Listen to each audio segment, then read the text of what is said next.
Thank you. It's Matt here.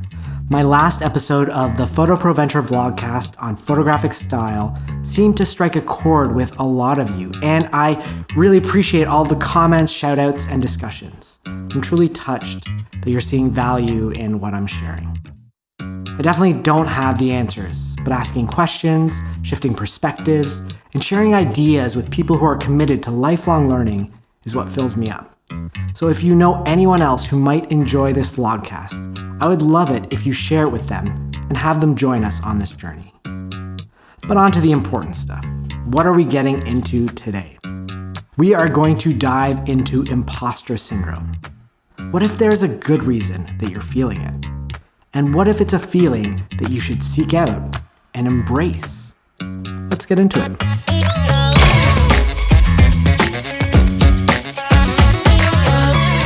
I've actually been thinking about this for a long time, ever since I listened to Seth Godin's perspective on his Akimbo podcast. I'll link to that and other references in the show notes available at photoproventure.com/vlogcast. But it was recently sparked by an Instagram conversation with Jen, a photographer from Toronto. You can check out her work over at JN Creative. Jen told me she is feeling stuck in the style she has created for herself. In our chat, she wrote, "I find a lot of resistance in feeling too defined by my style and wondering how it can evolve. It carries a weird imposter syndrome type of feeling when I veer too far from what people are accustomed to seeing. Can you relate? And if not, have you felt imposter syndrome yourself? What was it like for you? Let me know in the comments on YouTube or shoot me a DM on Instagram at Matt Kornick. To be an imposter is to deceive others by pretending to be someone else. And imposter syndrome is that uncomfortable feeling when someone feels like a fraud and it leads them to doubt their skills, talents, or achievements. Although it was first noted in high-achieving women, studies have found that it affects men equally, and over 70% of people experience it. 70%! So clearly, if you have felt this, you are not alone. Now, what if a tiny 3-letter word had the power to potentially shift your perspective on being an imposter? That 3-letter word is yet. Let's try it on. An imposter is trying to be someone that they're not. Someone with imposter syndrome is trying to be someone that they're not yet. An imposter is trying to do something they don't know how to do. Someone with imposter syndrome is trying to do something that they don't know how to do yet. Consider that if you're trying to create something new, to find a different way forward, or even to find your truest self, you're bound to feel like an imposter. Why? Because you are, for now. You've never done this specific thing before, and you don't know what the results will be. As Seth Godin puts it, you are describing a future that hasn't yet happened. So of course you're an imposter. Remember that the words yet or for now implies something that differentiates an imposter from someone with imposter syndrome. A person who is experiencing imposter syndrome has an intention to become that person. They are actively learning and taking action on what it takes to achieve that. An imposter is just trying to deceive those around them. Now, it probably doesn't help that people always spout the advice, fake it till you make it. I actually wonder if this advice, coupled with hustle culture, has made imposter syndrome worse. Better advice might be to take bold action to create a new future. But that just doesn't rhyme. The second aspect of imposter syndrome is the feeling that you don't deserve your success, that it was just luck. Or perhaps because you've tricked others into believing that you have more skills than you think you do. I believe that both aspects are related to a saying my grandma always used to tell me when I was a kid, Ja wiem, że nic nie wiem, which when translated means, I know that I know nothing. Now, my grandmother did not come up with this. It was just some old Greek guy named Socrates. And the way I understand it is that the scale of what every human doesn't know dwarfs what they do know. That the more we learn, the more we realize how much we don't know about a subject. Things that used to be simple become complex and nuanced. Now, I'll bet that when you first started photography, you didn't even experience imposter syndrome at all. Am I right? Let me know in the comments on YouTube. Although that might seem weird at first, it actually makes sense. It's based on a cognitive bias called the Dunning-Kruger effect, where people with low ability at a task overestimate their ability.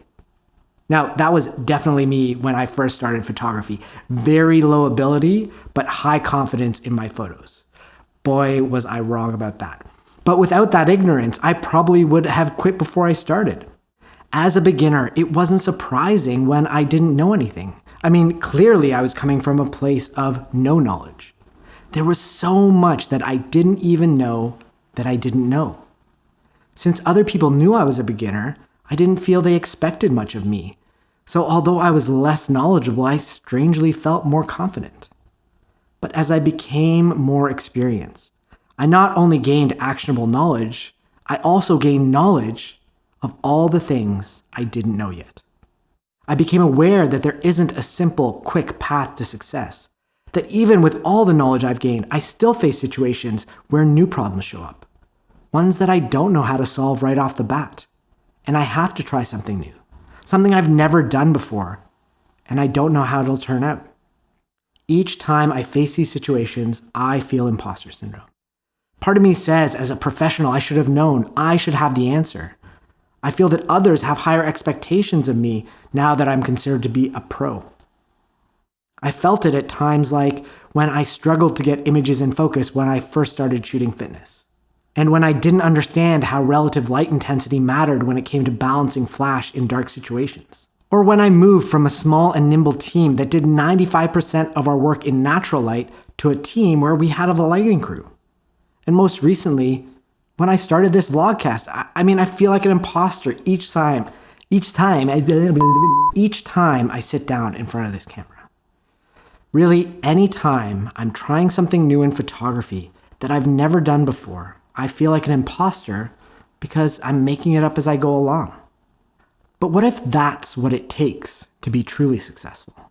To create something impactful based on who you are? What if everyone you see that's successful is making it up as they go along, at least to a degree?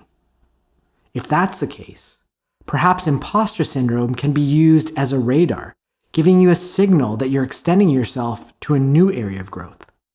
That you're trying something that hasn't been done before, at least not by you, at least not yet.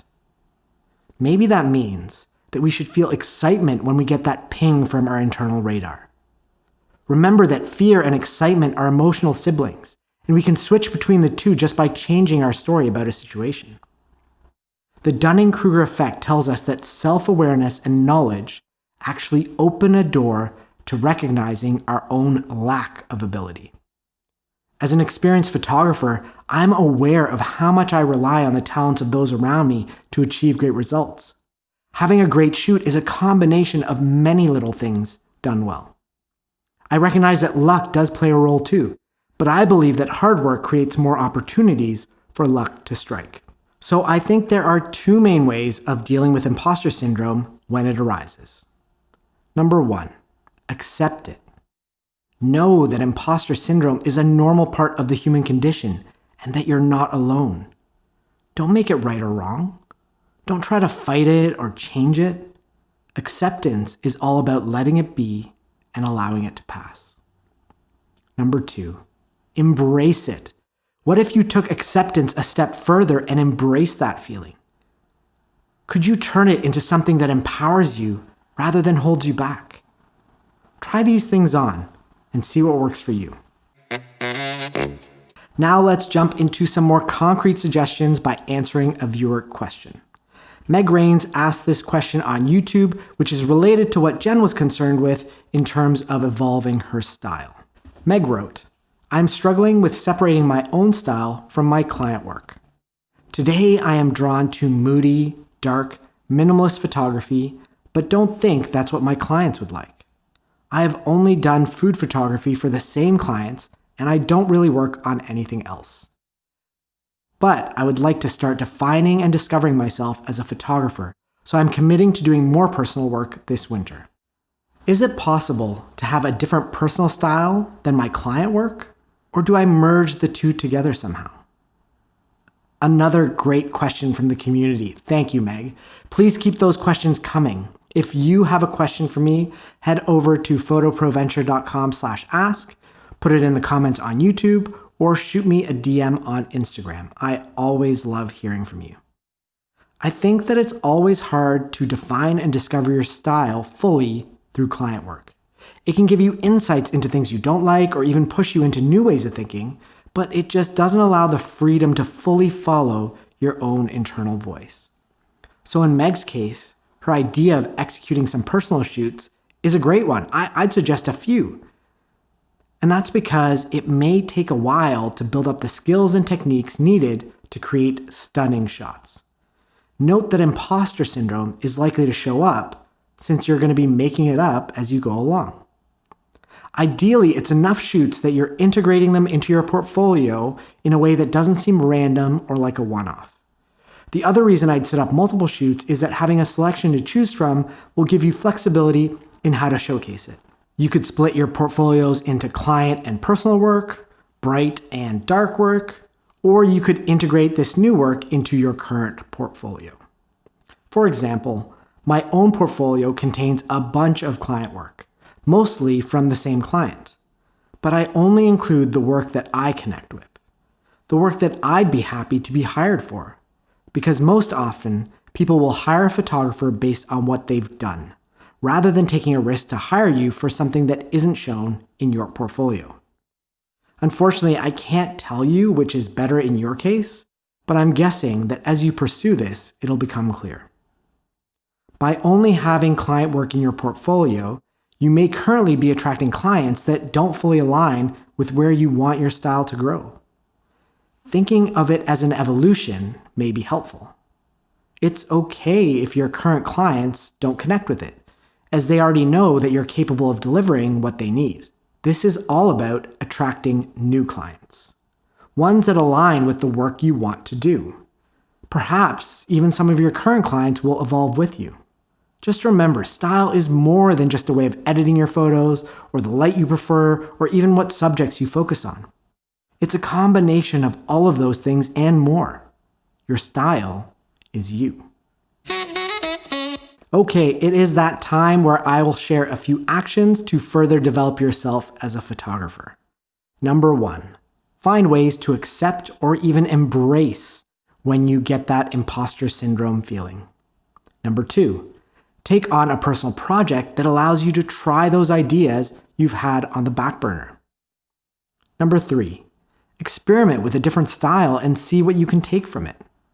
Number 4, collaborate with someone else who has an expertise that your project would benefit from. See what you can learn from them. And number 5, notice other areas of your life where your knowledge is lacking, yet you feel confident of your own abilities. Perhaps it's because you don't know enough about the subject. Stay open-minded. Remember that you're on a journey and you haven't reached the end yet. And perhaps you never will. What if the journey is all that we have? Then enjoying the journey is how to win at life. I hope that I can be part of your journey and help you achieve your goals and dreams. If you like the sound of that, subscribe on YouTube or on your favorite podcasting platform. I want to leave you with a final thought experiment. Is someone an author before they've published a book? But how can you publish a book without authoring it first? We all start as imposters, and it's the actions that we take that bring who we want to be to life. So try one new thing and get closer to the photographer you want to be.